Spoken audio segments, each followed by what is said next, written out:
Nchi moja ilikuwa imebarikiwa na wanaume wawili tu. Katika nchi wanawake walikuwa wengi. Wanawake walikuja, mwanamume mmoja alihofia kulala na mke wake, akaweka wavu kiasi kwamba kila siku alikuwa anatoka asubuhi kuepukana na mwanamke yule. Ndipo alikuja kupata mwanaume mmoja, wakashauriana wakimbie watoroke, wakaingia katika treni moja, lakini walistaajabu katika ile treni kukuta wanawake tupu tu katika ile treni. Wanawake wote wale walikuwa wanatamani wale wanaume. Ndipo wanaume wale waliamua kutoroka tena katika ile treni na kukimbilia mbali. Baada ya kukimbia mbali, wakatembea kwa muda mrefu, lakini kwa mbele wakakutana na kundi la wanawake tena wengine ambao wamebeba vifaa vya kivita na kuwateka.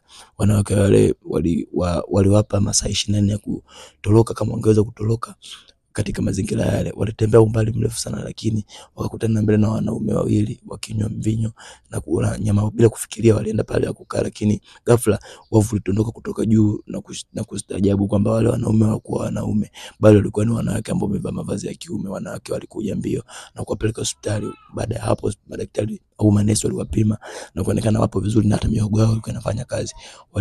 Wanawake waliamua kujipanga na wanaume wale walipaswa wafanye show kwa muda mrefu mpaka wanawake wale walizike. Baada ya kufanya vile, ndevu zao zilibadilika, wakajikuta wapo katika uzee wao, wakaamua kutoroka mbali, wakatengeneza vifaa vya kupepea juu na walipepea juu. Baada ya kupepea juu, wakajikuta katika anga ya nzito yenye rangi ya moto, wakadondoka chini.